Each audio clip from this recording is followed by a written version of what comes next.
I'll start with the budget. The governor has, just go over it again.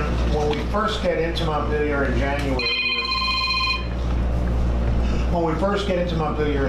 we're in the middle of a fiscal year. We're in fiscal 2019 right now. And the first thing we do is the Budget Adjustment Act. Last month I explained that was what the Appropriations Committee was doing. And the Budget Adjustment Act, as the name implies, it's an adjustment, it's a true-up. The budget is based on projections. They're not predictions, they're not magic. It's taking the information available and making the best, most reasonable estimates of what revenues are going to be and what expenses are going to be. And then halfway through the fiscal year, you true it up. You try to find money if you haven't taken in what you thought you'd take. If something was more expensive, then you try to find a way to pay for it. If something was less expensive, then you try to figure out what to do with that money. We are done with that. The Budget Adjustment Act for this year was actually rather uninteresting in that the estimates were not as far off as in other years. And again, some people say, well, why don't you get it right the first time? It's more or less like when you're driving down the road, you make adjustments. It's responding to things being what they are instead of what we thought they'd be. So now we're on the budget. You learned in high school that the legislature legislates and tells the executive what to do. The executive branch then does what the legislature tells them to do. The other wrinkle on that, though, is that the executive branch tells the legislature what it is they think we should tell them. And it's not binding, we don't have to do it. But that's a template. That's really what we work from. Under the Vermont Constitution, all spending bills and all revenue-raising bills have to originate in the People's House and the House of Representatives. But really the budget originates on the 5th floor in the governor's office, or at least the template, the recommended. Many of my colleagues mistakenly refer to the governor's recommend as, quote, the budget, which it actually isn't. The budget is written by the legislature. We don't have a budget yet. But we work from the governor's recommend. This year, Governor Scott has recommended a budget of $6.1 billion with a B dollars. Vermonters can't believe that the little state of Vermont spends that much. But that's what the budget is. It's a small increase over last year. And I don't know. It is in the House. The bill is being developed in the House Appropriations Committee. But the Senate doesn't just wait for the bill. We take testimony in anticipation of getting the budget. The entire Appropriations Committee is responsible for the entire budget, but then also we break the budget up into segments, and each individual member of the committee researches those particular parts of the budget. I do a variety. I do economic promotion, which is part of I do labor. I do the tax department, and it's a lot of people go away during town meeting. Since we're not in Montpelier on town meeting day, we take the rest of the week off without pay, I might mention. Every year I get angry emails about us giving ourselves a paid vacation. We actually don't. And many of my colleagues, last year I went to Florida for a week. This year I am spending the rest of town meeting week in Montpelier because I really want to catch up on the budget. And the interviewing bureaucrats who think they're rid of us for a week, but and the ones who I'm responsible for, they're not rid of me. The other projects that I'm involved on, in the morning I serve on health and welfare. We had a bill to expand health care we provide health care subsidies to poor people, to expand that to dental. It's a new senator who has offered it. I asked her, okay, how do you propose we pay for it? and she kind of scolded me for asking that we should just decide it's the right thing to do and find the money somewhere. I said, well, actually, you're the sponsor of the bill. You're supposed to find the money too. And Do they have an idea how much that is? we're looking into it. This is but you know that with so many of these expenses, and it's frustrating, is that probably if you spend the money, you'll save money down the road. And probably helping people with their dental will save money down the road. But not this year. You got to find the money that you're spending now. You got to find now. So it's often been said that in terms of the state helping people with health care, we ignore everything above the neck. We don't do dental, we don't do eyeglasses, we don't do a lot of mental health. I mean, we do mental health urgency, people who have to be, who are really in trouble, but just ongoing mental health, we don't do a lot of help with that. I have a bill to require, and I think I talked about this last month, to require the students to get a high school diploma have to study civics. Basic stuff. The co-sponsor of the bill is Joe Benning, the Senate Republican leader. Usually you want to get as many co-sponsors as you can for a bill. Joe was the first one I went to, and when I looked at our two names, I thought, this says it all. We'll just do it as McCormick and Benning. Because what I think is that you can disagree with someone and still agree on the ground rules for how you deal with your disagreement. And whatever differences there are between liberals and conservatives, presumably we all agree that we're under the authority of the Constitution, the U.S. Constitution, and then subject to that authority, the Vermont Constitution. Presumably we all understand there are three branches of government, there's a separation of powers, and those powers check each other, checks and balances. Those are basic things that a lot of Americans do not understand now, and it's pretty alarming. I don't know if a republic can survive without citizens who fully understand Republican lowercase r, Republican principles of government. Another project I'm on where I think I'm crashing and burning, frankly. I don't think I'm going to get my way. There is an amendment to the Vermont Constitution being proposed to remove originally it was to remove Vermont's prohibition on slavery. And people would think, well, why would we do that? We're proud of that. Vermont was the Vermont Constitution, 1777, was the first ban on slavery in America. And it's something that Vermonters are very proud of. The reason people wanted to remove it was because they felt that the founders didn't do it right. Because it prohibited slavery for anyone over 21. So implicitly, it sort of allowed for the possibility of slavery for people under 21. And my view is nothing in history is perfect. I wish Thomas Jefferson had said all men and women are created equal, but he didn't. He said all men are created equal. It's imperfect. Nevertheless, the notion of equality is a good concept, and this was a great step forward.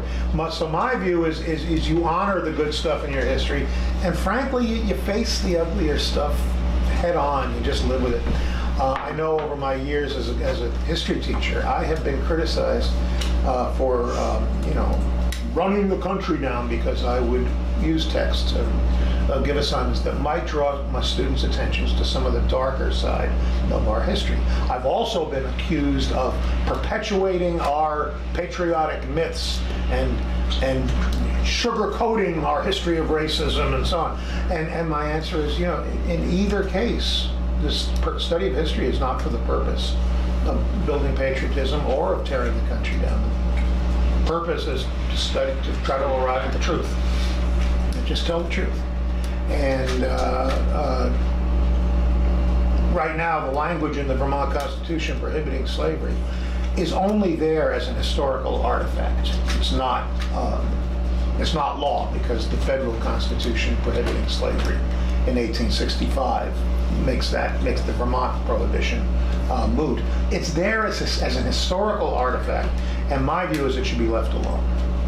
And I think over the long run, that view is going to prevail, because the Vermont Constitution is difficult to amend. After the Senate is done with it, we need a 2/3 vote in the Senate, we'll likely get it. Then it goes to the House, and then it sits there, and in the next biennium, it gets taken up again. And if it passes a separate biennium, then it goes to a referendum, to the public vote. I can't imagine the people of Vermont agreeing to that. I think this is one of those things where the people are going to be wiser than their quote-unquote leaders. But in any case, what is being proposed now is to leave the prohibition on slavery and just do away with the over 21 part, which to me is altering the artifact. It's putting a smiley face on history. And I say leave the good stuff, leave the bad stuff. Take pride in the good stuff, face the bad stuff head on. Bumped into Neil at the pizza shop the other night. Sorry. Commented on my long-windedness, so I'll end it off too. We're going to hear from Sandy now, if you would. Dick was talking about the budget process. The budget actually starts in the House, and House Appropriations is formally considering it right now. What happens on the House side, and I don't know how much you guys do it over there, just is that the Appropriations Committee sends out sections of the budget to the policy committees to say, because ultimately how you spend money is an expression of policy. It's when we decide to spend X amount of money for childcare, we're saying we think that high quality childcare is important, and that's a policy decision. So the policy questions are, we get a chance to weigh in. Now, what's interesting, so every year my committee writes a memo to the House Appropriations Committee analyzing various pieces of the budget. What we can't do in there is say, gee, we think that you should add 10 million here and 10 million there and 10 million in another place. And they say, thank you very much, and they go back to what they have in front of them, which is always much more modest. So this year, the governor's proposed budget, and as Dick said, that's sort of that ends up being sort of the rough draft that we start with, and we say, okay, what do we think of the draft?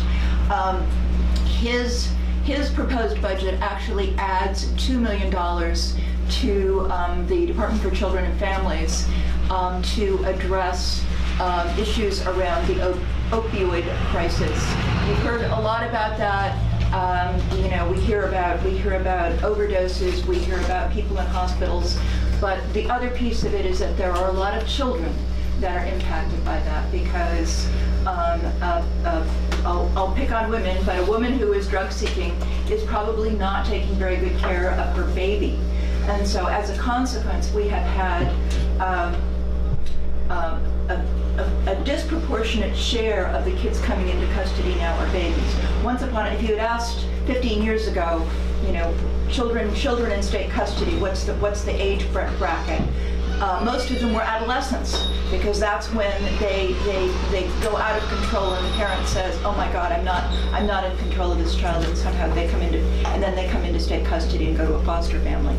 But what we're seeing now is we're seeing a much greater percentage of infants, children who are less than 2 years old, so infants and toddlers. And so then the question becomes, well, what do we do? Where do we put our resources to address that? And one of the places that actually addresses that very well is a consortium of groups around the state called parent-child centers.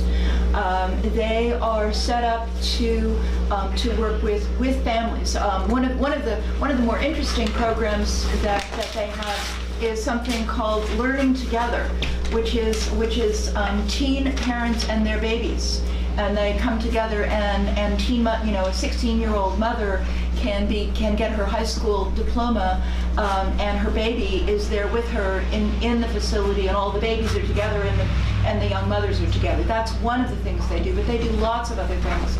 And so the governor's budget would give us $2 million in new money, but He is proposing that it be directed exclusively to expanding the number of state social workers who deal with families. And one of the problems with that is that when we increase the number of social workers, then the courts say, oh my goodness, we're going to need more judges. And the public defender's office says, oh my goodness, we're going to need more lawyers. And so there's a concern that that's going to put pressures on other parts of the budget where there isn't more money. So one of the things that we're looking at is how we can take that $2 million in new money and use it most effectively to address the needs of that group. So one idea on the table is instead of new social workers, we would allow them to have more aides. Now, what happens now is that when you have a child in custody, the court says, so child's in custody lives with a foster family, but there's court-ordered visitation with one or both natural parents. So, well, how does the kid get there? And does somebody, do we mistrust mom enough that we want that visitation to be supervised? Because that's labor intensive. And so, how are we using the social workers? So the concept is to is maybe we put some more money into the aides, and maybe we look more closely at the parent-child centers and say, what can we do to increase their capacity so that they can work with families on the ground? I've talked before about what we call our community partners. Mental health, Clara Martin is the great example of community partner, the mental health agencies across the state. We have many places, or even the community hospitals, to be perfectly honest, because that's where our Medicaid program runs through. We have many places where we rely on community nonprofits to accomplish government objectives. And we do it by contract, we do it by fee-for-service, we have various structures that happen to make that happen. What we don't do is properly fund them. So we set it up and we say, oh, this is great, designated Clara Martin Center, we want you to take care of everybody who presents with a mental health issue, but we're not going to give you any more money this year than we did last year, or the year before that, or the year before that. And of course, with costs going up, either they lose staff, they lose staff because they can't pay them, because people go where they're going to get more money. So one of the things that happens is that we end up with excessive turnover in those places, which makes their services less effective. So we always have to be looking at how are we making this effective. So that's one of the pieces that my committee is looking at. The other big thing that I've been working on, I'm sure you heard in the news that we passed the abortion bill last week. It passed in the House on a vote of 106 to 37. And what that does is it basically codifies what has been Vermont law since actually before Roe versus Wade, because before Roe versus Wade, the law that Vermont had was found unconstitutional. So it's been more than 45 years that there has been no restriction on abortion in Vermont. And despite the fact that there is no restriction, most abortion is done within the first 9 weeks of pregnancy, and it's done with medication, and it's done in a clinic. A few cases require a more intrusive procedure. There are no, and I will repeat that, there are no elective abortions in Vermont in the third trimester. There's nobody in Vermont that does that. It's actually kind of a specialized service, and if you only did it once every 5 years, you wouldn't be good at it. So it doesn't happen here. Probably the most difficult part of the debate centered around the concern that a woman could be 8.5 months pregnant and wake up one morning and say, gosh, I think I've changed my mind. I don't want to be a mother. Now, I haven't had children, but I just can't imagine how you could be pregnant and live with that for 8 months or 9 months and fix up the nursery and start collecting things and start looking at names and then change your mind. to be perfectly honest, I find that argument disrespectful of women. It really is. We'll do it in a minute. But even if there was this, I'm going to call her crazy woman that everybody seems to be focused on, she has to find a medical provider. Well, you know what? Medical providers have licenses, and they have a scope of practice, and they have ethics that affect what they do.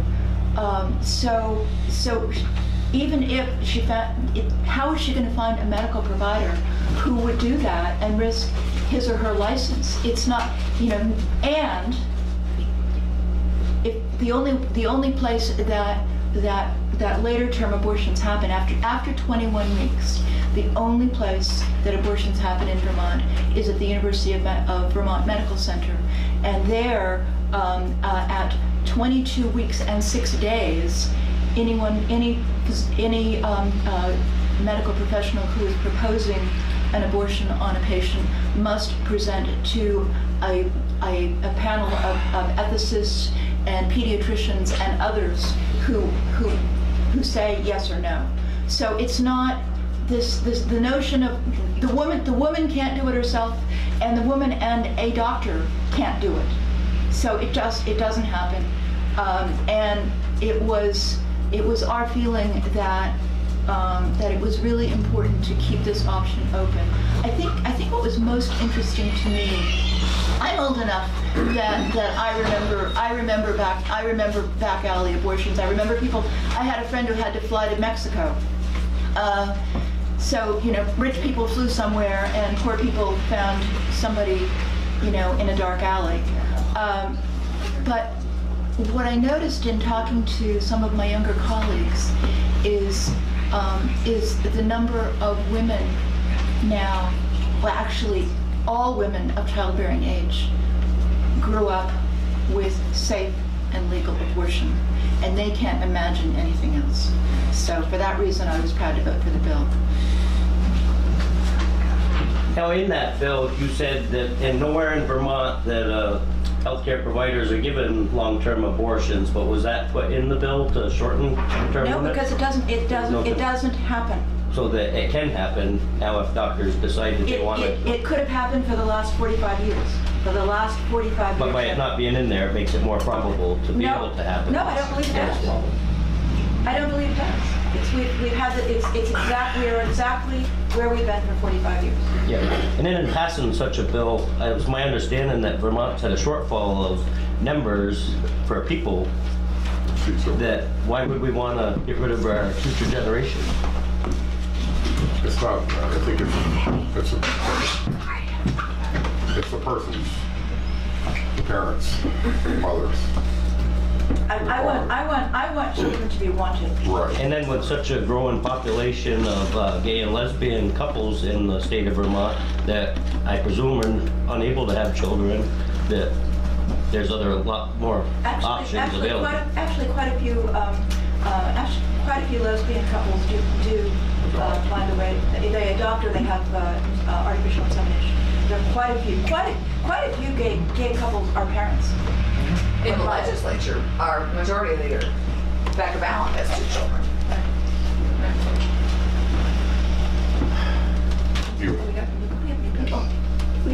We have a senator. I apologize, Barnard was a whiteout and very slow, so, you never know. You go through whole different countries as you drive around. It's like summer here, quite frankly. Where I come from. I thought I was going to have you folks to myself because it was so Coming icy. over Killington. So I will turn it over. Yes. Well, good morning. Sorry, I was late also. Good morning. It's really very nice here, but quite frankly, it's lousy in some other places. But, given what weather came down, I'd say the highway department did a good job. So I'm Alice Nitka. I've met a lot of you. I'm serving on the Appropriations Committee, which Dick tells me he described that process, and I'm also on the Judiciary Committee, which deals with a number of laws, things that have a penalty, hard to know exactly what comes in there, like an awful lot of stuff does. And I'm also, right at this current few months right now, I'm working on judicial retention, which I'm head of that committee, which is dealing with the review of our judges in the state. In other words, in Vermont, the majority of judges, all of our, well, I'd say the Supreme Court, the Superior Court judges, what used to be the District Court judges, are all appointed by the governor, and then every 6 years, there's a review of their situation. In other words, we don't elect those judges at all, as they do in some states. We only elect in Vermont probate judges and the side judges, or assistant judges they're called. But all the other judges come through something called judicial retention. So every 6 years, they file, our committee requests that they file documents with regard to,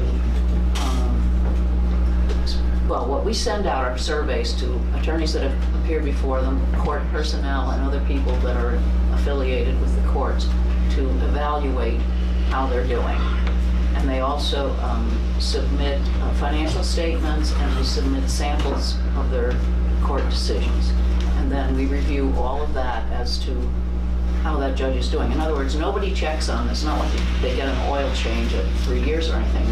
There's no review of how they're doing until 6 years is up. Now, somebody who's been appointed to fill somebody's retiring term might come up in 3 years, and it might come up even in 1 year. So they go through this process, and then they come in to a hearing before us. It's an 8-member committee, 4 House members, 4 Senate members. And then, you know, and respond to what these questionnaires are anonymous, so that, you know, if someone wants to write something, they want to be honest. We want them to be honest rather than, you know, they might have to appear before a judge in the future, so we don't want people saying who they are, because that would prejudice the judge when they appear before them. So we're going through that now. We're doing 9 judges right now. We did 5, well, we're doing them as, you know, there's several meetings that they have to come to, and then we have a public hearing, which is happening this Wednesday at 7 o'clock at the State House, so anybody can come in and discuss any of these judges, speak to us about any of these judges that they feel are doing a great job, feel are doing a crappy job, feel they did whatever, that they're, you know, maybe someone's a terrible alcoholic, appears drunk in court, whatever. I don't have quite that happen, but, you know, there are certainly complaints about judges. And some of them this time were, some were, you know, the judges very biased toward men, biased toward women, condescending in court, an absolute jerk, does good legal opinions, you know, isn't well versed in the law, all kinds of things come in. And then after we hear from the public, then there's another review of them to go over, you know, what we feel, you know, if there's an area where they need improvement. You know, we're working with the chief judge too, and he might recommend, and we might recommend, you know, re-education in some areas, being mentored by another judge, you know, all kinds of different things, getting into some counseling for their, or medical stuff for their health, if that's an issue, or if they did have an alcohol problem, to work on that. We could, and then we present the information that we've obtained before the House and the Senate together, and there's a vote as to whether to retain them or not. And it's taken a lot of money and effort to educate them. You don't want to just throw them out. And they themselves say it takes about 3 years to really get good on the bench, because they're appearing in all kinds of courts. In other words, they're in civil court, where there are lawsuits, you know, between neighbors or corporations or whatever. There are some lawyers who haven't practiced in that field when they get appointed. Some just do criminal work, and when they become a judge now, they're circulating around on the circuit all around the state and dealing with different courts. In other words, they're in criminal, they're in family, they're in civil, they're in treatment courts, domestic violence courts. So it's really, and some of them get in there, and, you know, they're just learning, or they start hearing cases, you know, like right away. And so they really have to get educated, and, you know, sometimes they do well. One judge came in who she's new. She's been on the job about a year, and she came in and she's been a lawyer for like 20 years, but hadn't done anything in civil court, especially with regard to labor. So she had a big case with regard to labor, and she did all kinds of research, tried to get very up to speed, which, you know, you can't really just right out of the gate. So she put out a thing to other judges and said, you know, if you had a case, anything like this, you know, send them an email. And so a couple responded, and they said, well, so-and-so just wrote a decision just like this. So she, in the end, she said, you know, use that lawyer's material and gave credit in her decision to that lawyer in that case and everything. Anyway, it was appealed to the Supreme Court, and she said, well, guess what? It was overturned, so was the lawyer she copied from. So, you know, it's kind of an interesting process, but I'd say generally they're doing a very good job. It's a very, very hard job in that you've got to get these decisions in a timely manner finished and out there. And that's the biggest complaint, is that they don't get their decisions done as timely as they want to, even because they're being moved from court to court. So anyway, that's what's going on with the judges, in case you ever appear before any of them. What else are we working on? Well, working on the budget, of course. And one thing that's in the budget that you might be interested in for schools is the lead testing of the water in schools. The state did a pilot with, I think, 15 or 16 schools, and lead was discovered in those schools, in their water. And it could have come from the faucet itself, could have been in the pipes or whatever. So the state is going to be testing all the schools. The state will be paying for it. They aren't going to do the physical test, but they're going to pay for it, and it will be done locally, and the state will help, like the local school might have somebody who can do it, or get an outside person. But the plan is, and the governor had this in his budget too, is to test every single school, and then there will be remediation. The state's paying for all the testing. You know, it might just be in lead and solder and faucet or something, so some of it may be minor, just change the faucets, or in some schools where it's only in one faucet, you might stop using that drinking faucet and shut that one off, provided you had other water in the school for drinking. There may be a need for bottled water in some schools until it gets all done. And then the remediation, and then there's money put in for the budget adjustment, which we just did. I think we have 1.3 million in there for doing that, and then the cost of the remediation some of it will be simply paid for by the faucet being fixed, but other might be more extensive. It's also for daycare centers and registered daycare homes. So if you have a private home that's doing childcare, they'll be eligible to have the free testing as well, and some help with the remediation. The idea, and the governor supported this, was his idea. I mean, it was everybody's idea to do the testing, but he wants it done in a year.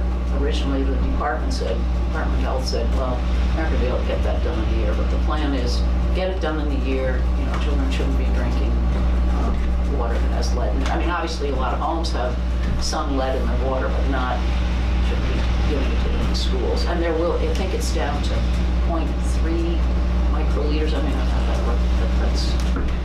Yeah, but doesn't A&R already require, like all Agency of Natural Resources requires right now delis, pizza joints, all these places, private enterprises, to Test the water. all the time. So, and we all do it.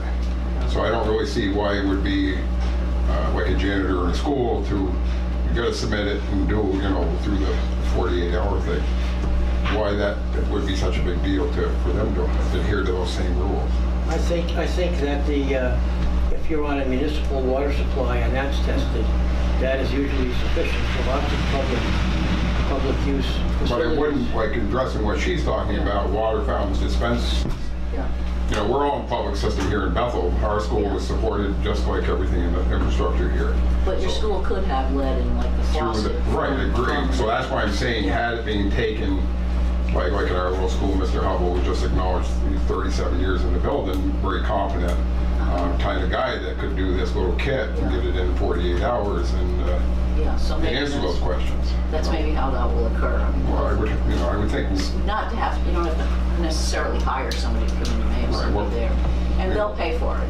Yeah, we all have to, so, Yeah. in private enterprises. Yes, but you're right, the town would say, hey, we've got good water, no lead in it, but the fact is it could be a faucet. Oh, right, that's why I'm saying you gotta go to the end of the spigot. You Yes, can't. right, they've got to check every faucet. Right, right. So that's, I mean, I think that's a good thing. I think that the sooner we get it done, the better.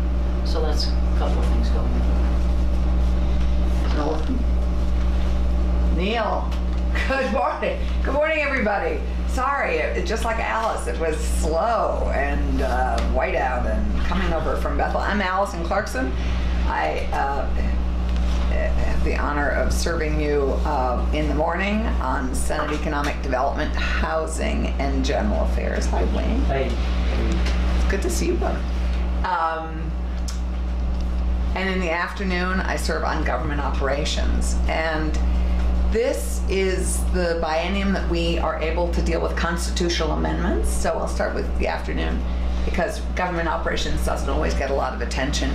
But this is the year that we can deal with election. Any changes we make in the election law has to be done this year. It has to be enacted by the end of this year so that it can affect the next cycle. So we're looking at a range of election law, modest election law changes. And they range from a very high profile one. Ethan Sonnenberg, you may remember, ran at age 13 for governor. And, is that, he was pointing out, he ran in part to point out that this was a possibility. And, is that worth taking voters' time and votes away from candidates who really are able to serve? So while he was able to run, he would not have been able to serve. So we're discussing everything from the age of a candidate for statewide office to whether you can double dip, whether you can run in a primary as a major party candidate and then turn around and run as something else after the primary. So we're exploring a whole range of, I think we probably have 15 issues that individuals have sent to us that the Secretary of State wants to raise, that the clerks have raised. It's a catch-all. And if you're interested, as we go through that discussion, feel free to be in touch with our committee assistant, and I can give you that. We're also interestingly looking at a number of the amendments to the Constitution. The most high-profile one you may have read about is the slavery reference in Article 1. And we've learned a lot about that. Where we're all very proud of the fact that we're the first state in the country to prohibit slavery. But there was a second phrase in that article that people, I would now probably say, misinterpreted. Is that a fair way of putting it, Dick? Who's our constitutional scholar in the Senate? To meaning that if you were under 21, you could still be enslaved in this state. And Peter Teachout, we've had great witnesses, Dick being one of them, as an adjunct professor and a constitutional scholar. Dick feels very strongly that we should leave it as it is, that it's a historic, that the amendment, the 13th Amendment, has prohibited slavery federally, and that there is really no need to change this. And Dick falls down on the side of leaving it for historicity's sake. And on the other hand, there are a lot of our constituents all over the state that really want us to address this issue and to clarify the language so that we make it clear that slavery in all forms is prohibited. So that's a very interesting debate. And one of the reasons I think it's exciting to be a legislator is that it's just, you never know what you're going to learn new things about. And every bill, every issue we take up is like a little graduate course in that subject. And the discussion of how something affects the people of the state and how the state and its people interact, it never ceases to be, it's never dull.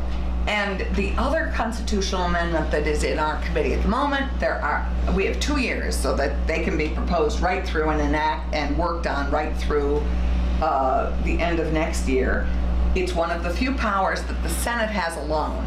The Senate has confirmation powers and the Senate has constitutional amendment powers. So that we are the only body that actually, and correct me guys if I'm wrong on this, but the Senate alone does testimony and work and passes a constitutional amendment, and that goes to the House. The House can only vote on it. They are not able to change it. You may have created the Senate. The House created the Senate, but the Senate gets to propose constitutional amendments.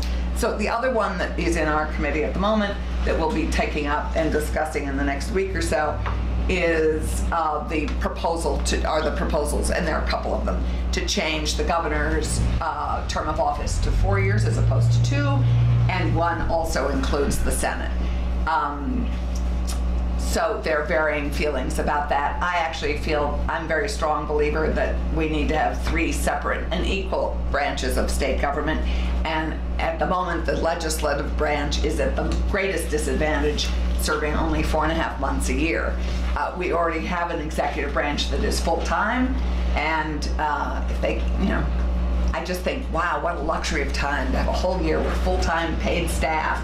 They can accomplish a huge amount already, and to give them an increased advantage, to me, really continues to skew the lack of equity between the 3 branches of the judicial, the legislative, and the executive.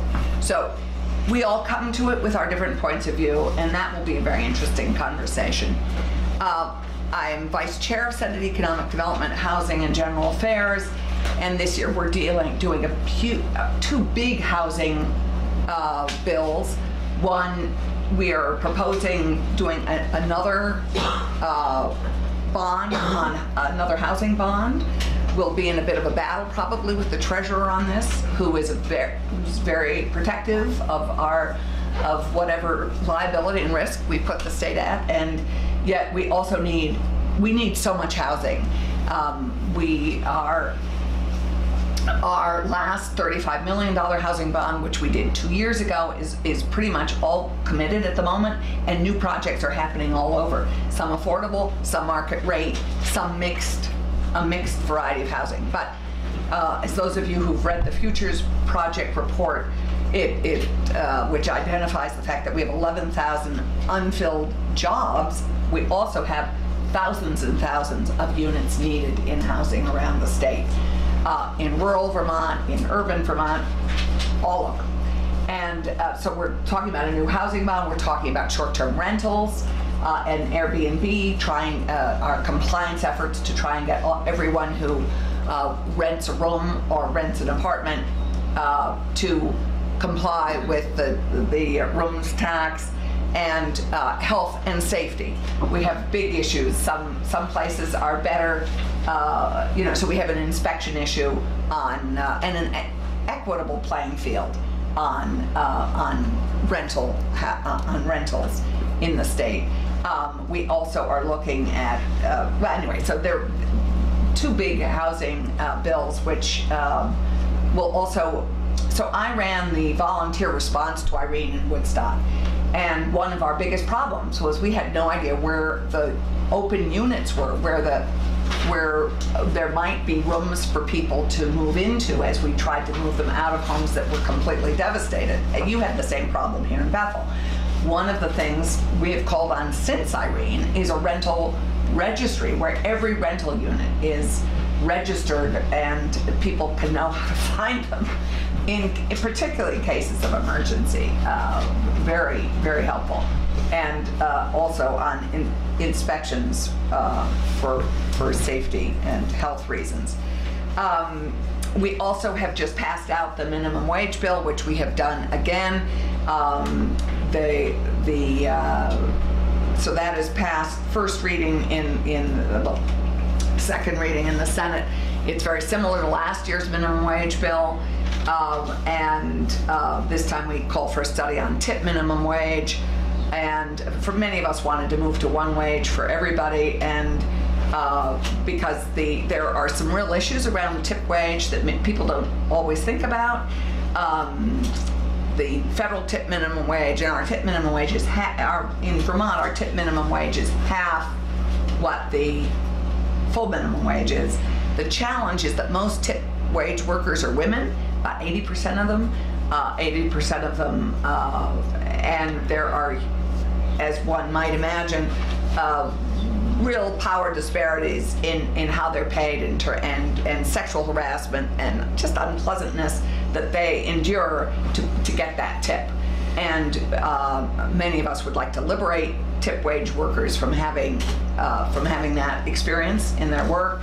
And so we are looking, there'll be a study, I hope, looking at tipped wage workers and what we might do about it, and sub-minimum wage, which we also don't think about, but I bet Dave thinks about it, which is student workers. So at the moment, there's a differential between how they're paid during the summer. When they're not in school, they're paid our state minimum wage, but in the fall, during the course of the school year, they are only paid the federal minimum wage, which I'll remind you is only $7.25 an hour. When you're trying to pay for college, which many of these kids are trying to pay for programs, apprenticeship programs, trainings of all varieties, motivated kids are working, and those kids tend to be the kids that are taking advantage of an accredited degree of some variety, whether it's college or a year program at VTC, whatever it is.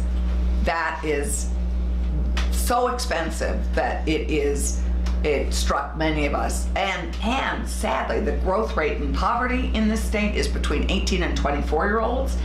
And many of our young people in high school are contributing significantly to their family incomes. And so that is another reason that we're wanting to look at that sub-minimum wage. Let me just add something else, or you add it. So right now, the minimum wage on January 1st went up to $10.78. $10.78. It was $10.50 before, and it's going up based upon cost of living, right? Right, CPI. That's how it's been set up to go up every year.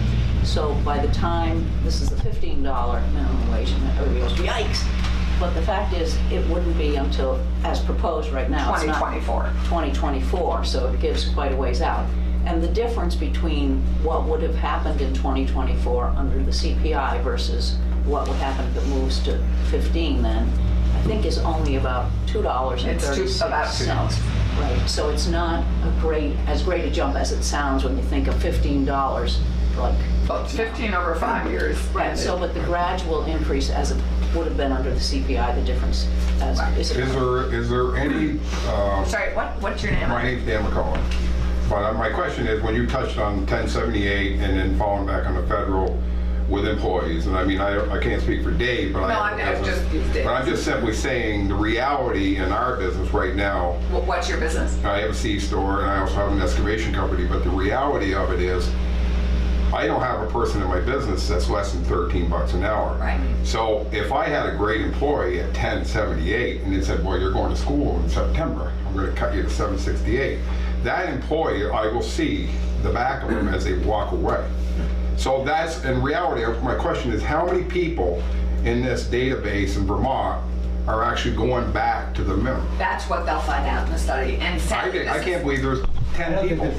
I don't think there's 10 people. I don't disagree. So I don't either. I don't disagree. It's a possibility, though. Yeah. And that's what they'll find out in the study. When we have only 4.5 months to serve, sadly, we didn't have the time to dive in to the and as an employer, just touching on the $15, I don't have an issue with it. You can't live in Vermont $15 an hour. Well, you can't live here. Correct. And that's why you can't rent this out. Community right here has lost. And she touched on it when she said that, we're losing people. We don't want to lose judges for higher pay. We're losing our kids out of the state because you can't live here and pay a $4,000 property tax, a mortgage, car insurance, and the rest, and definitely student debt. Yeah. One of the biggest challenges we face, particularly, I just wrote about this week. But you have to have that job for that student debt. We're not Chittenden County.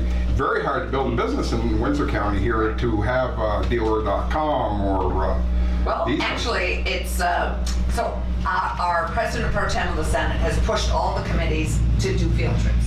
So we did a field trip to Bradford where we were in a maker co-worker space, terrific, called the Space on Main. And we heard from people all over Vermont about the rural economy. It was set up by Matt Dunn. I mean, he did a great first presentation on rural America and rural Vermont. And one of the biggest challenges we face is we have lost, as we all know, population in rural Vermont, not so much in more urban Vermont, but That's only Burlington, and even that is still considered rural by the rest of America. I agree, but not in Vermont. Right, but not by us. And so all those issues, we are looking at what can the state do, what can individual businesses do, but creating that, the excitement of what's happening in Bethel, in Springfield, in Bradford, the assets we have huge assets also in rural Vermont. And so for young people who do have jobs who are here and who could work remotely, we desperately need to get the uniform high-speed internet. But we have fabulous housing. It needs renovation, it needs weatherization, but we have great housing. Springfield has the highest gigabyte capacity in the state. And it has huge, as we know, gorgeous, unused, old manufacturing space. So there are lots of assets. We need to figure out how to leverage all those assets to make ourselves economically competitive to the west side. So everyone's aware of it. We now need to make it happen. I mean, and it's happening, as we know, in small ways and very exciting ways. To hear Matt talk about his, if you're interested, you should go to his website. He started something called the Center on Rural Innovation in Heartland. He already has 11 employees. That space had no employees where he's working now, so it's exciting. He's creating a center that all of rural America is tapping into because he's created a website, interactive maps. Take a peek at it. It's very interesting work. He's also putting his money where his mouth is, creating this Black River Innovation Campus in Springfield. They're in the process, he's bought one building, they're in the process of buying the Park Street School. They're going to have a live-work campus where people work remotely, where people can work in groups. There'll be a maker space. There's a huge interactive, the old theater there that is stunning. Yeah, those all work. I mean, my daughter went to RPI, and they spent, hundreds of millions of dollars where they're in for, the campus development, incubator space. You're doing great, you're out of here, and here comes a new student in with a new idea or whatever. And they have a whole bunch of them, but I mean, you have exceptional kids there. I think all the kids, even our little community of Bethel, as far as being tech savvy, they're smartphone savvy, they are there. They're already there. We're reluctant, or I shouldn't say reluctant, we're not addressing it and pushing them out there to challenge that as a Well, school. and now Springfield, every student next year, beginning next year, every high school student will graduate knowing how to code. And the real digital and internet and real digital economy skills being they're going to be educated with these skills, and anyway, it's very exciting, and he's raised a huge amount of money already to get this started. I'm concerned about GW as a major employer in our community here.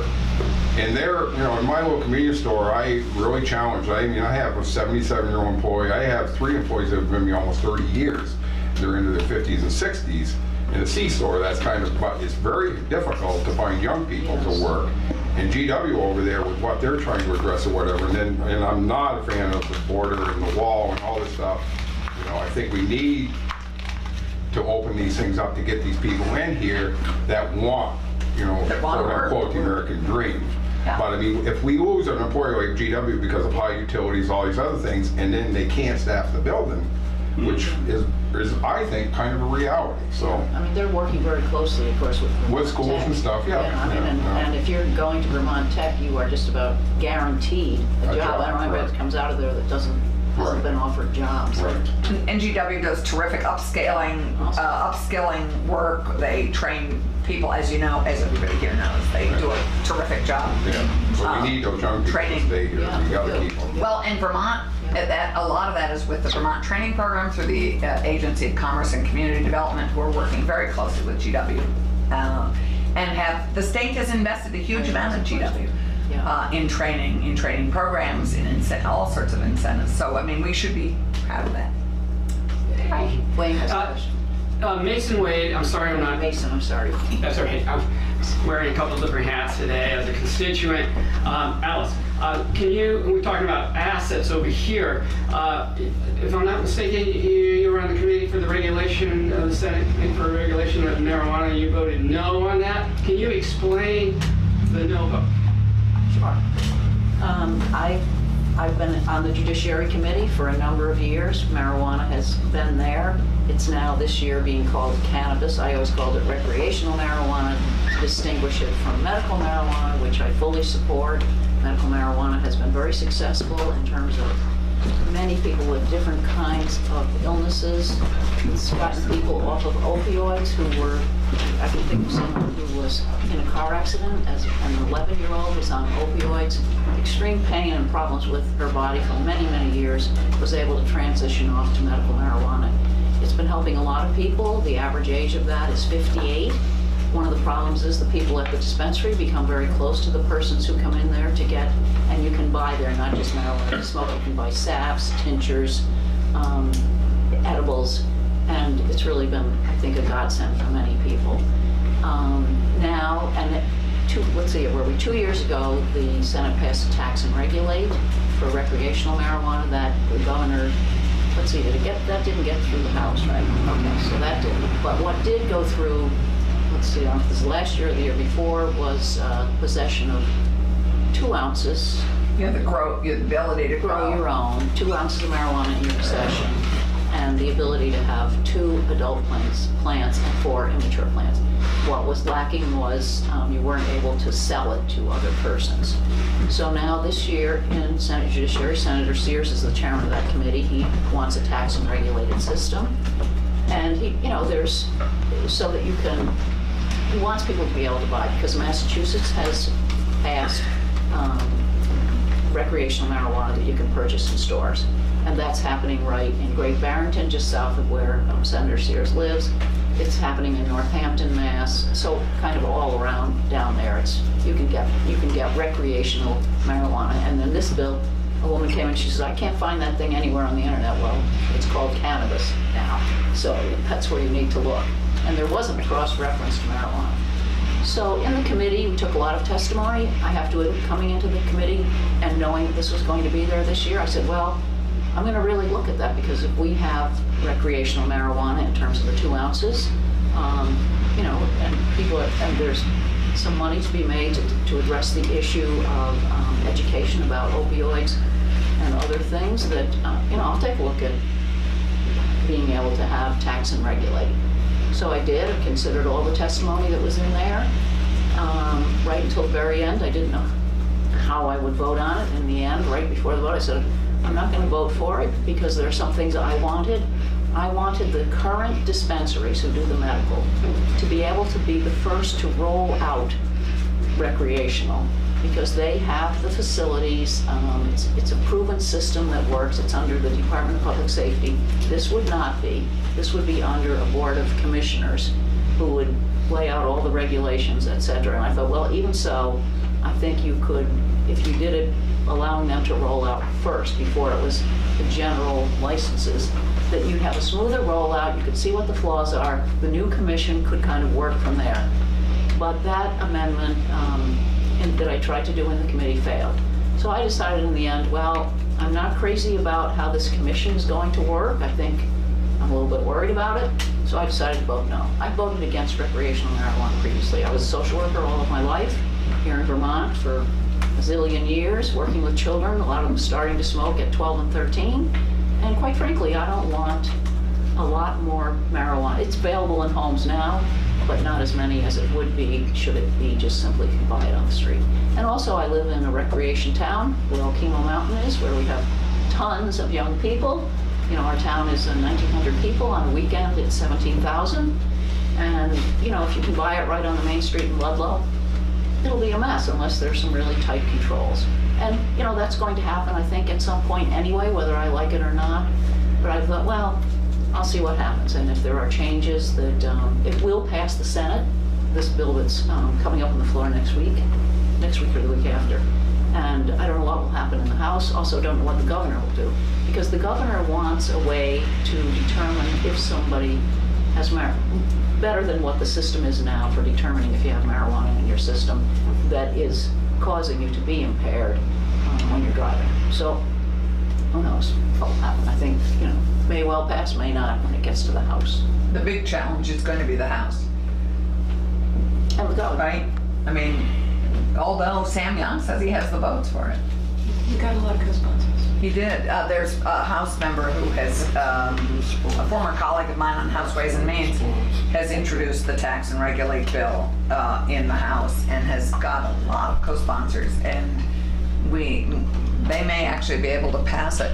I mean, the reason I actually support the tax and regulate system, because I think one of our biggest challenges is that we cannot regulate the consistency and the quality of marijuana, and that is terrifying when you think of what can be laced into this drug that our 8th graders are able to get. The plus for me of tax and regulate is that 8th graders won't be so easy for young people to get the drug. We will have an age limit, just like we do with alcohol.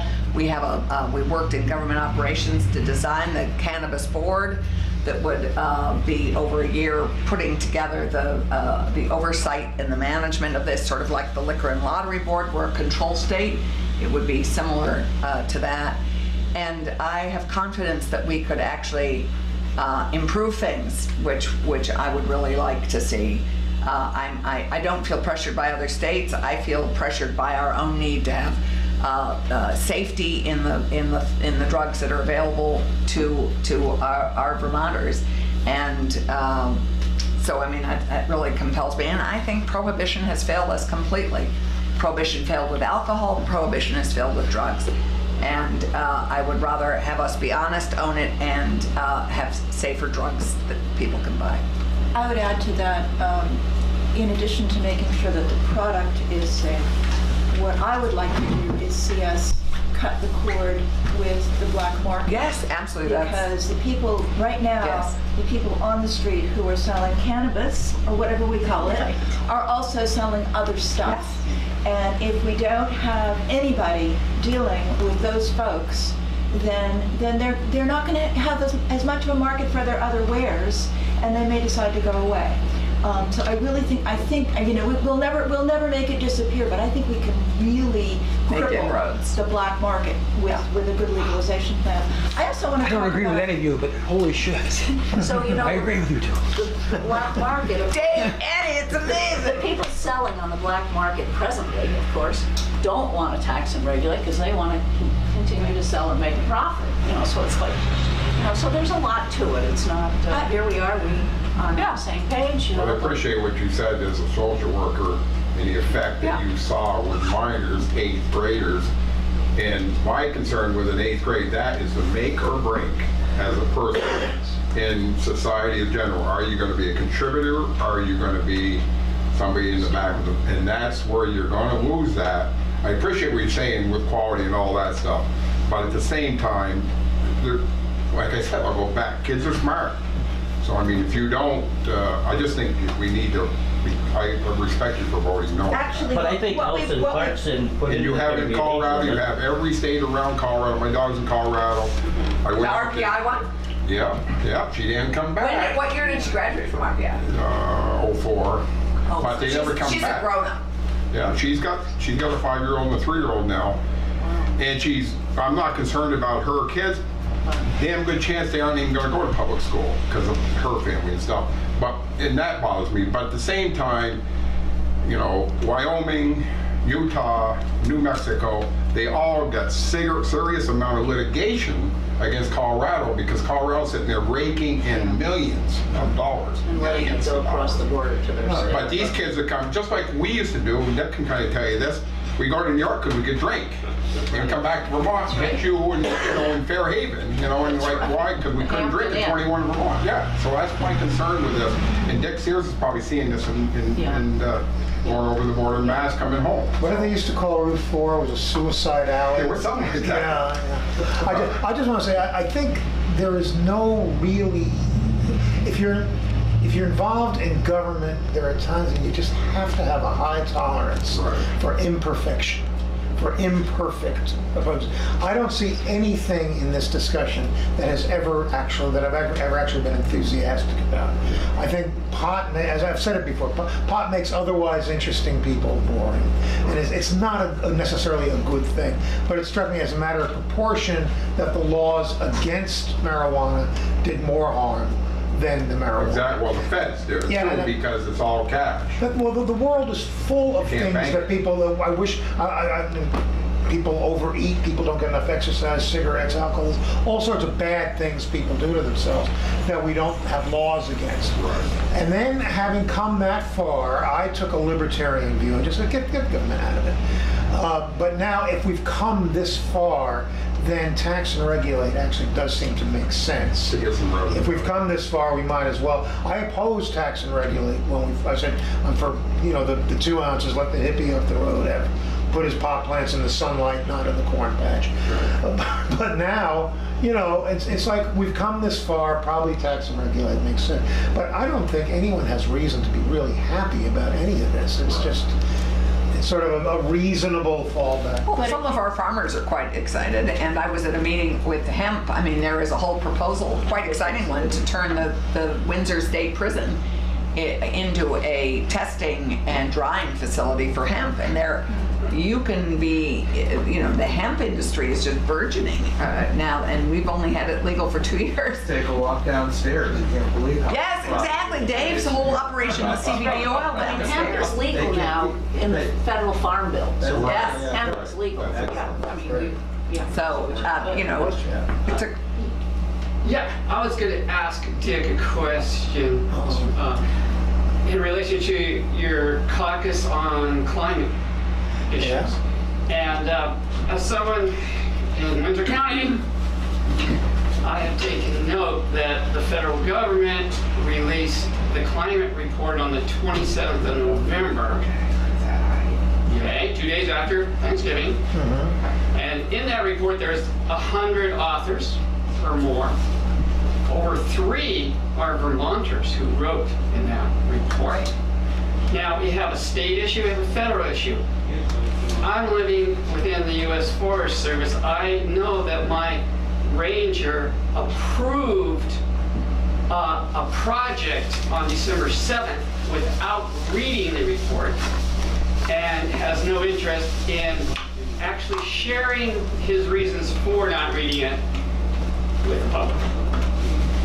And it's like, okay, I mean, where does our state legislators and the federal, how do we work with protecting our environment in Vermont? Are we watching each other?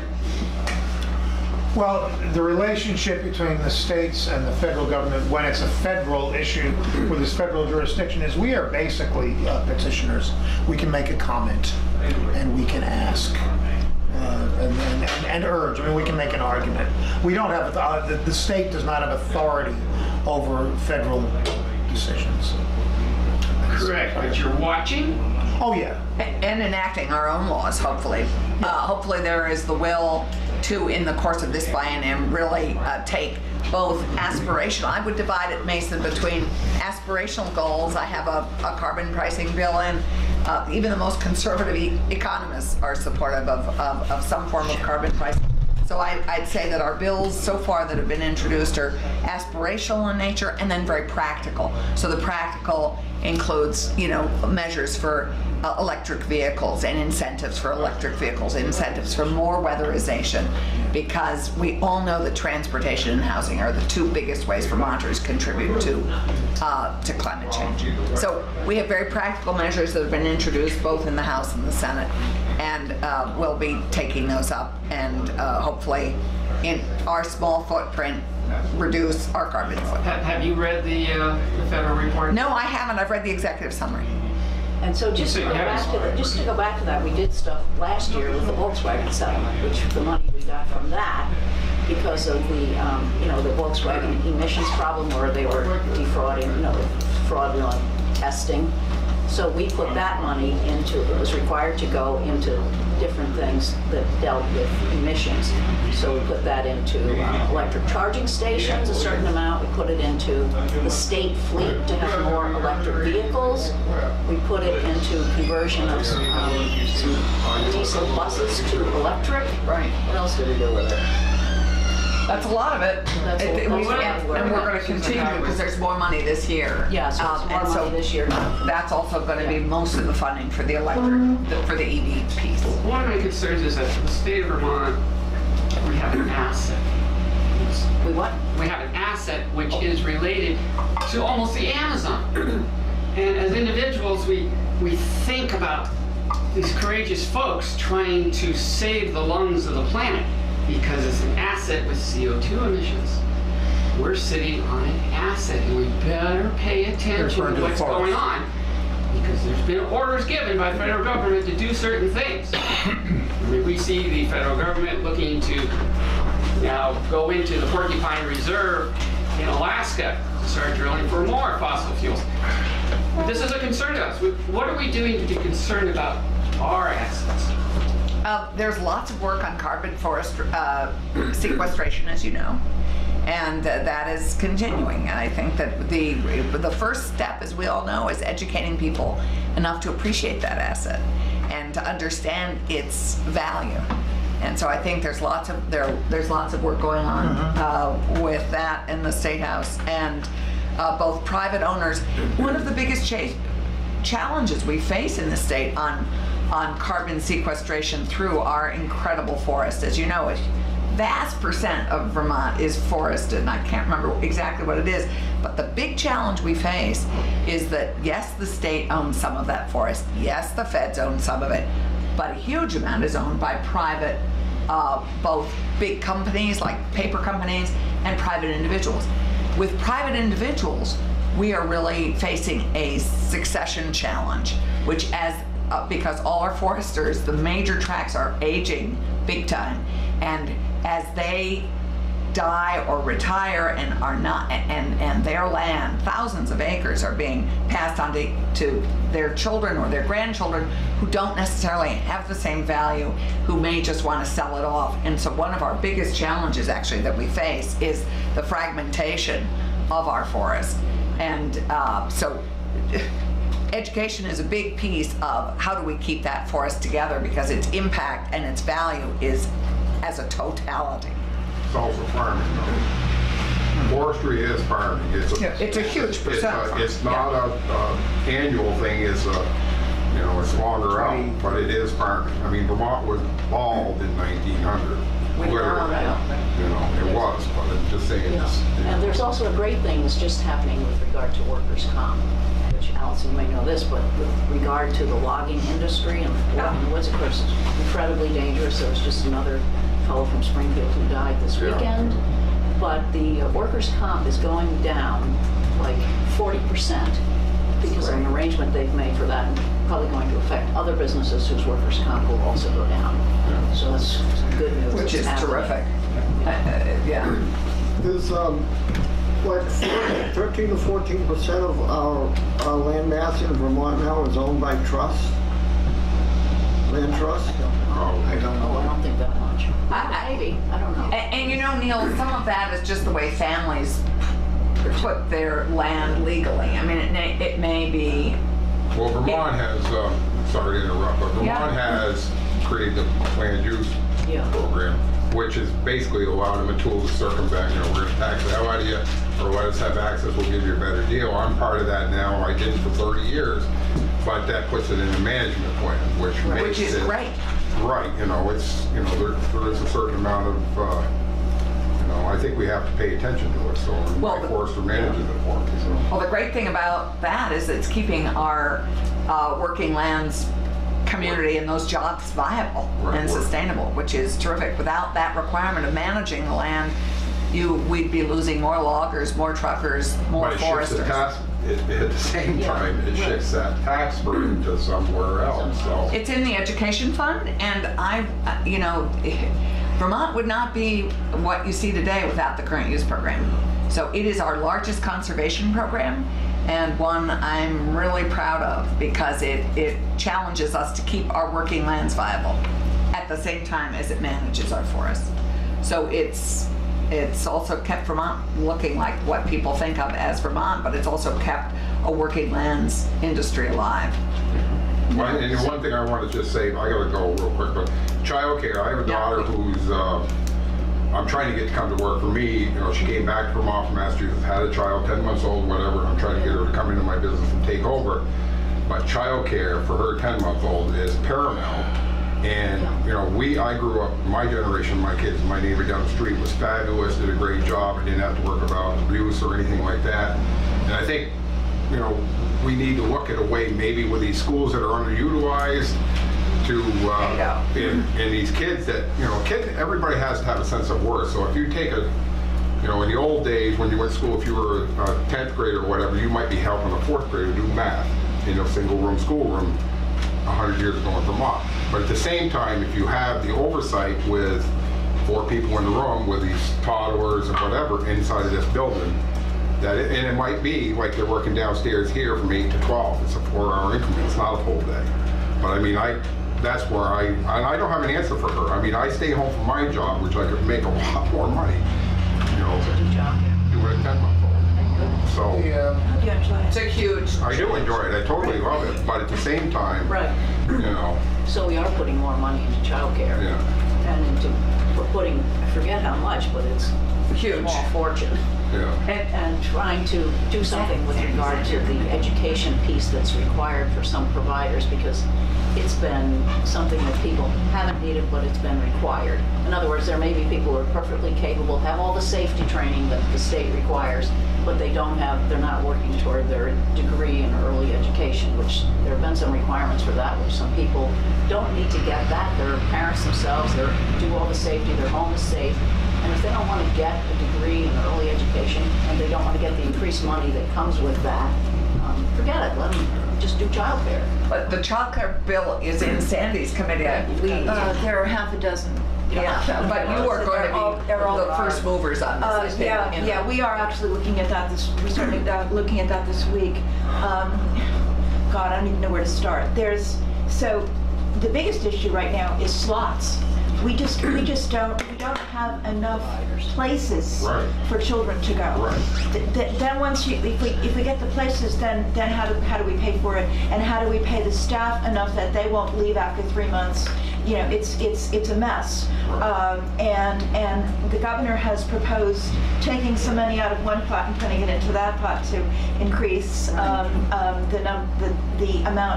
number of people who could be subsidized. It's a big question, but we're going to start chewing on it this week.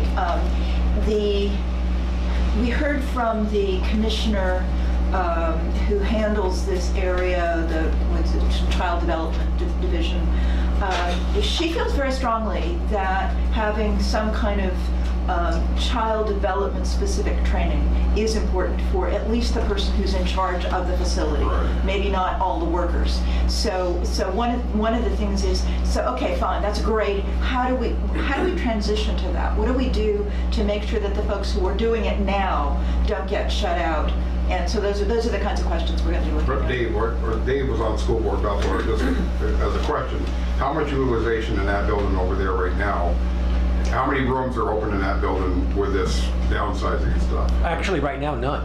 Really? Because they've downsized to middle school, so they've expanded their programs.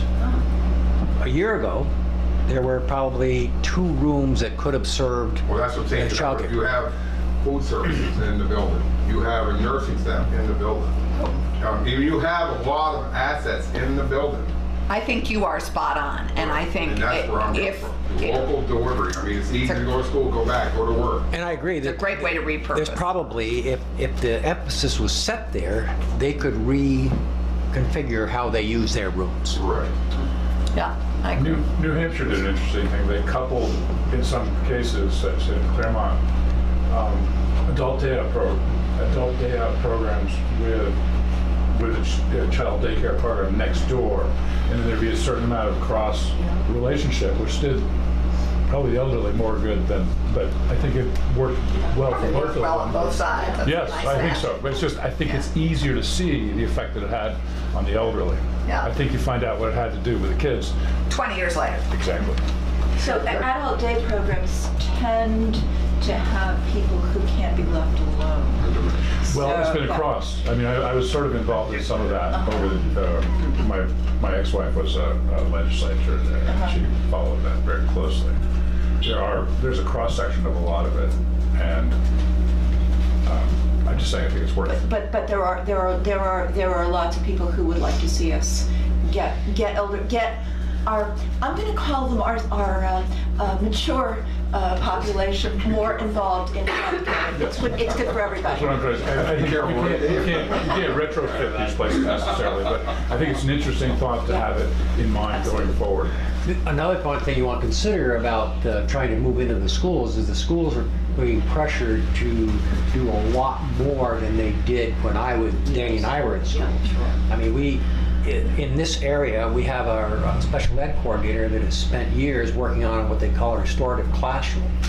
But they don't have enough room for that.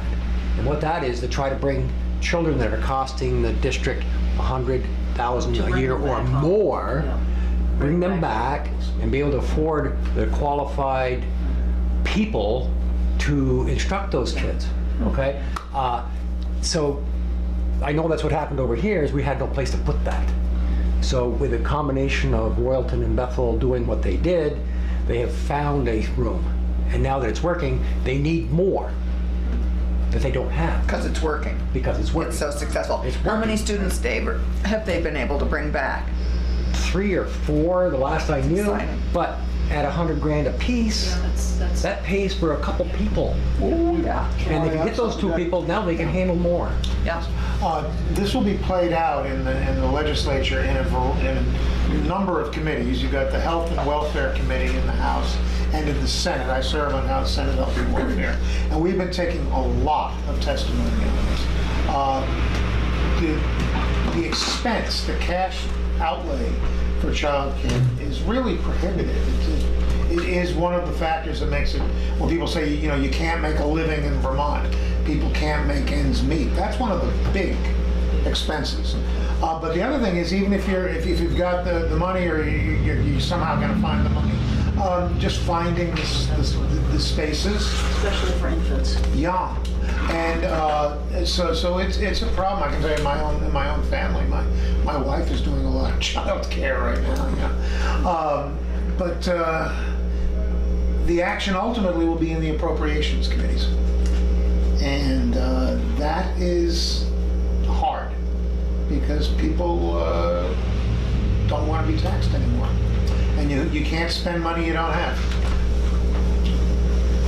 It's hard to spend money you don't have, especially when you have to tax people in order to get it in the first place. That's why you don't have But it. the government's budget that you were talking about at the very beginning does not include, the budget does not include things that you're not taxing, that you might be able to tax. For instance, you let a corporation come to town, you give it a tax abatement. That abatement doesn't turn up in the state's budget. The state doesn't write down the amount of money that it's giving away, not in checks, but in, we need more nurses. Not coming in. So we're gonna give nurses free tuition. We want our woodlands to be managed properly, so we will tax them at a lower rate if they're managed properly, and we get the beautiful woodlands. Sometimes we get land trusts in addition, but we get the beautiful woodlands, and there's a certain amount of property tax that's not being collected. That number doesn't turn up in the budget. Well, it does turn up, though, in the legislative considerations of the budget. They're called tax expenditures. But year on year, it's not in the budget. Is Amazon taxed? Yes. Yes. So we are getting our 6% from all that Yes. stuff coming in? No, you're not. If you report it. What do you mean, yes or no? No, you're not.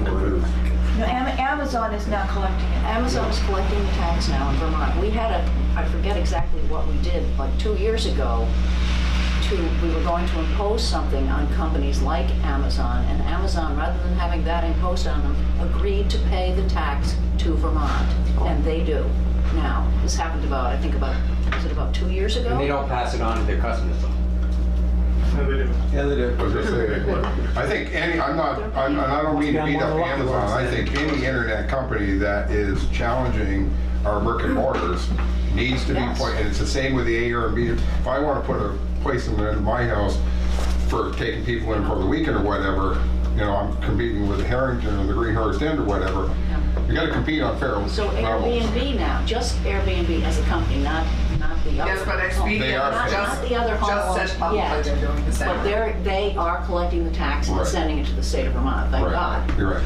But there are other things with regard And to, the the 1099 and these people, Airbnb Airbnb that's next door to an inn that has to have their water tested, fire inspector, and the big Victorian But next door. There is a We're working on that, it's coming out in our bill. thing coming up. Constantly noodling it. There is a loophole in the Amazon tax. If I buy something from Amazon, the 6% gets put on and I pay it, and Amazon turns it over to the state.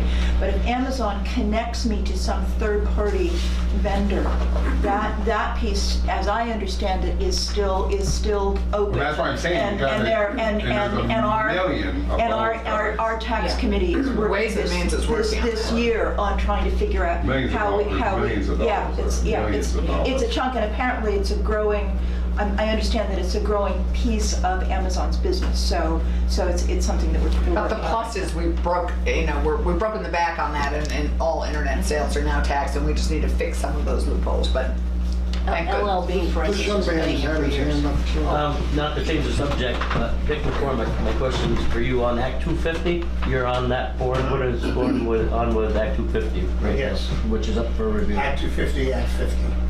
It's 50 years old. Yeah, that's right. Yeah, 50-year review. Yeah. It's in the Is house. anything active with that right now?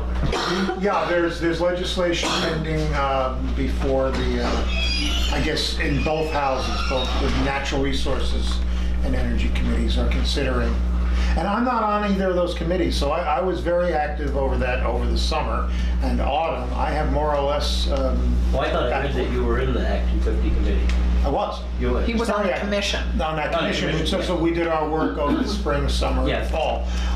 And at this point now, that has gone to the standing legislative committees in both houses. Okay. Any ideas on what big changes are going to be made in there? Well, I think one of the changes is to, first of all, we have different problems now than we had 50 years ago. 50 years ago, I mean, now people are talking about how do you attract people to Vermont, how do you encourage people to stay in Vermont. 50 years ago, the state felt it was being invaded. There was this influx of people, which was not seen necessarily as a bad thing, but it certainly created problems.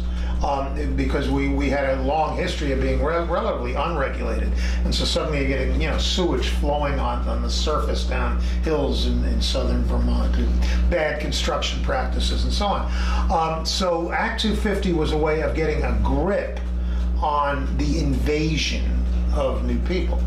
Over the years, one of the problems has been the shopping malls, the big box stores. So, well, the big box stores tend to be empty these days. The shopping malls are empty, and now we're worried about not having enough people to pay the taxes.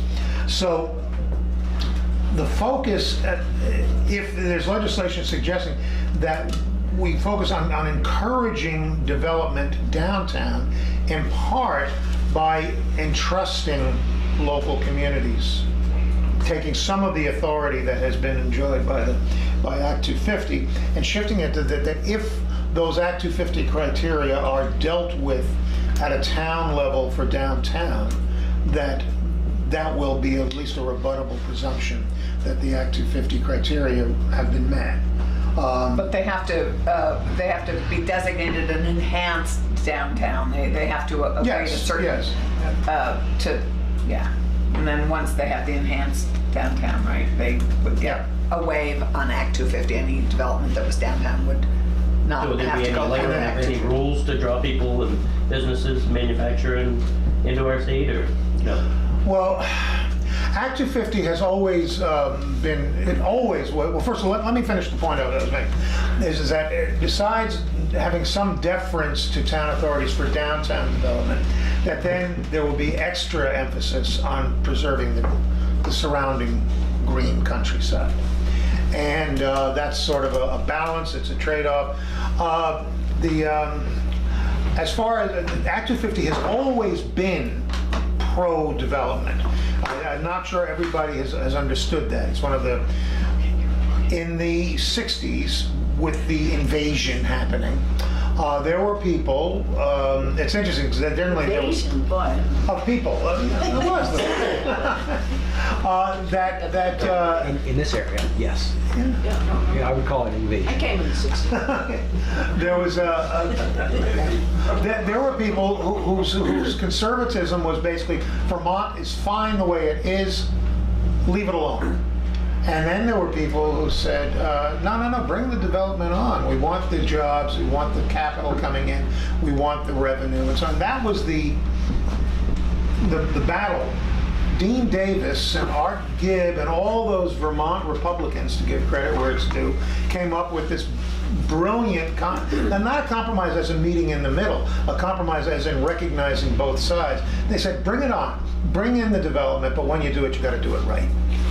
Okay, so I don't think Act 250 was ever intended to encourage development, although other things do encourage development. But it was that if you're going to have development, you got to do it right. That was really the general thrust of it, and I think that remains.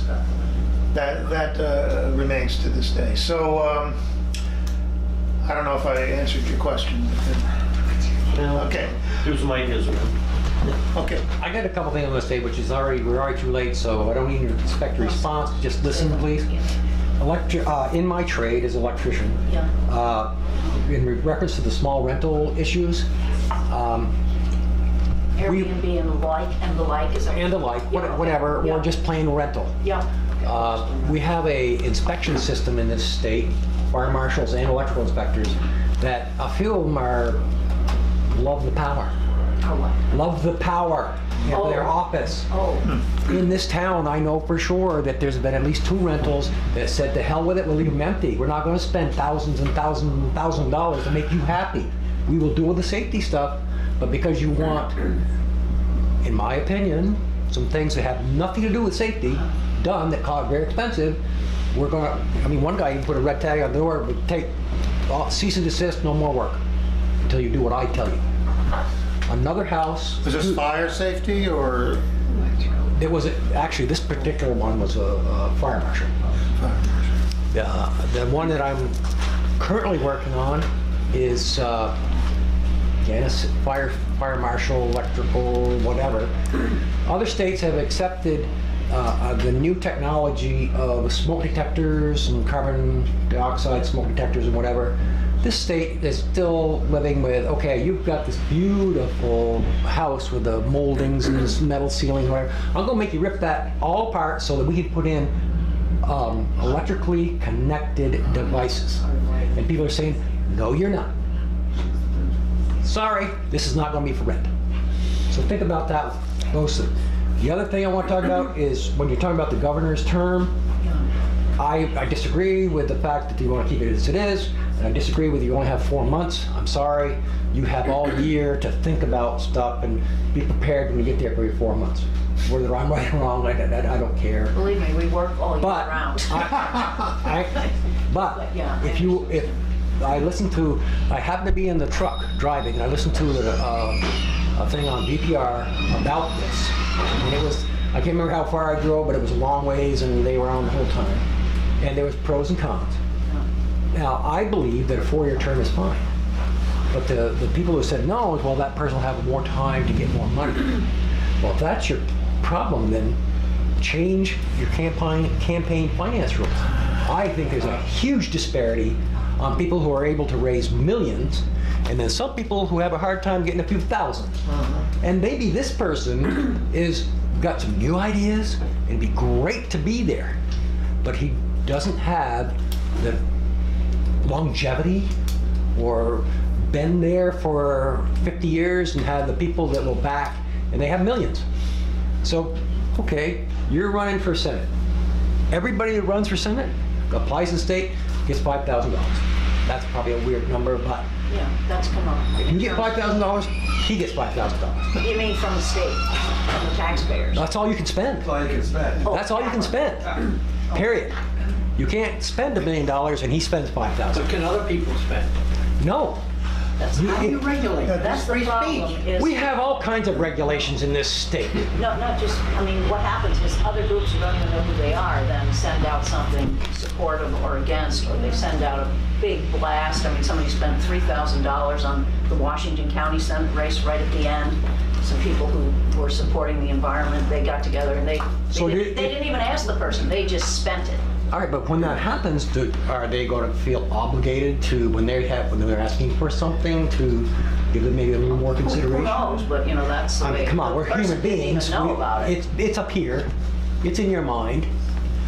Well, So I mean, we- that may well be, but I mean, the person whose candidacy Anyway, they spent it on. right or didn't wrong, know. I Yeah. had to get, I We wanted actually to give had my that. opinion. We actually had campaign spending limits, and they were found unconstitutional as a denial of free speech. I don't agree with that. I like your idea, but it didn't work. Yeah, I like your idea.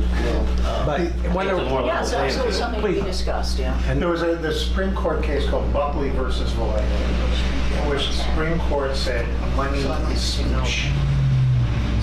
You have a right to speak.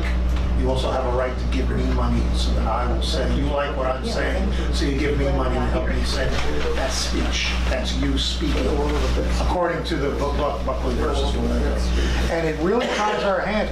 That was, we had a campaign finance law that had been ruled unconstitutional. And I voted to pass another law that said essentially the same thing for the purpose of creating a test case. In other words, we knew it would end up back in court, and it was inviting the court to change its mind. They didn't. We got shot down as unconstitutional, and if the court says it's unconstitutional, it's unconstitutional. Well, so they say. But they're the ones who get to say. Right, I mean, that's I the way understand it's set that, up. but that doesn't make it right. The other thing I have a concern about is when you go to 2-year terms of any kind, those people that are running are spending too much time running. Okay, now especially when you're talking about a governor who has a year-round job, if he really wants to be governor again, he's already looking at the next campaign. Where maybe if he was running for 4 years, he'd give us 2 years of undivided attention. Especially if he didn't have to raise more money than him. Put the lie to that, he's running all the time. Yeah. We can argue all day long, but I'm saying things I'd like you guys to think Yes, about. no, I hate having to run every 2 years. It means every other year I don't get to take a long hike, to be out for service. But I support a 2-year term for the Senate, and the reason is virtually any controversial legislation, people who disagree with my position don't just disagree with my position. Invariably, they accuse me of, quote, not listening to the people. And I want the opportunity to put that accusation to the test. Okay? You're not listening to the people. We'll remember in November, and then November comes, and those of us who took this controversial position all get reelected. Then we may still be wrong, but it's not that we didn't listen to the people. Okay, and so I like and if at some point enough legislators don't listen to the people ought to have the opportunity to fire them. Oh, I agree. But the way it usually works is the opposite. It's a vindication, and I want that opportunity. One more thing that wasn't brought up at all, and I'm sure somewhere in some committee you're talking about it, is as I get older, it's becoming more apparent to me that I'm not going to be able to afford health care or drugs. Right now, between my wife and I, if we didn't have the health care that she has, it'd be over $3,000 a month just for medications. She's diabetic and I have heart problems. $3,000 a month, and she's 61, I'm 64. It's not going to get better.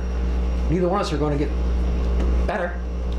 And when I go on the Social Security, my Social Security won't pay for my drugs. So you will, your Social Security won't, but if you get a supplemental plan, like one of those prescription. aren't cheap. They're not cheap, but like a prescription drug plan to accompany what you have. I've already looked in that. It would be half my Social Security check just for health care. For the whole overall health care, That's just the health care and medication. prescription. Just the half my, medication. and that other $650 a month to pay taxes, It's terrible. heating, electricity. Dave, Ain't gonna happen. Dave, I'm gonna go to Minnesota or to New Hampshire, where my kids have been forced to go already. Dave, I go In to- terms of Dave, I- Healthcare is cheaper there than? Oh, yeah. Yeah. Dave, I go to Canada to get prescriptions. Well, And that's I what- get it for a third less than I would here in the States. And it's the same goddamn same drug. My wife's drug in 20 years ago was $12 a vial. It's now $375. I know, it's out of control. $375 for that little 1 month vial. And she has to have 2 per month. You know, that is one place where there's some hope that Congress may act. Because I believe that the president actually cares about that issue. And I saw that Welch just put in a bill, so. There was just a scandal came out. A drug that was being given away by its manufacturer was bought by another company, and they put a price of $100,000 a year on it. It had been given away, free. Yeah, it's sort of arbitrary. I read that. Listen, before we leave, I want to make clear, I've never said I was a constitutional scholar. Okay? I never claimed. No, the trouble with that is when people make claims in your behalf, then when people find out it's not true, they think you're the one who's full of bull. We will be back here again on March 25, 1 month from today. Same time, same place. Hope to see you all then. At 7:30. 7:30 in the morning, yeah. Thanks very much. I never said that. I never said we shouldn't amend the Constitution. What would you read? I said we shouldn't do You have some homework to do, by the way. Because its only value is historical. The Herald, I think the Standard has weekly summation of the activities that are going on in Montpelier, which is a really quickie, read it fast and know what's going on in Montpelier. They could be I'm glad someone's reading it because it takes forever to put together. They could be a little more descriptive, though. Some of them are quick. Bill H-47 is sponsored by Joe, Fred, and Sam. Yeah. Well, at least I get the head in there. and then I look at It always online. says the description of the bill, and it turns out many of them are nuanced enough that it takes several paragraphs to describe what they actually do. So, Maybe a link right behind it. yeah, well, the link is at the end of the whole thing. Oh, It says, okay. go here, type in this I bill, and it's actually have done. to admit that I get about 3/4 through and I say, Yeah, it's tiring. It really is. I thought the last one was excellent, very brief and concise, and Excellent. didn't drag on leave it at all. out. I've been working. Now just that get the was- paper here on Thursday. What's that? Yeah. Tell me about it. Tell me about it. Is that post office messing up? It's a bizarre combination of the papers not getting to the post office as early as they used to, and then the post office holding on to them for an entire day before they do anything with it. But only in White River Junction, because we deliver directly to the Randolph post office Thursday morning, and they get it out immediately. So it's, We still don't. and they haven't returned our calls for the last week at the White River post office, so we're working on it, but it's a big hassle. Call your senator, your U.S. senator. Good luck, I can't even get mail. I know.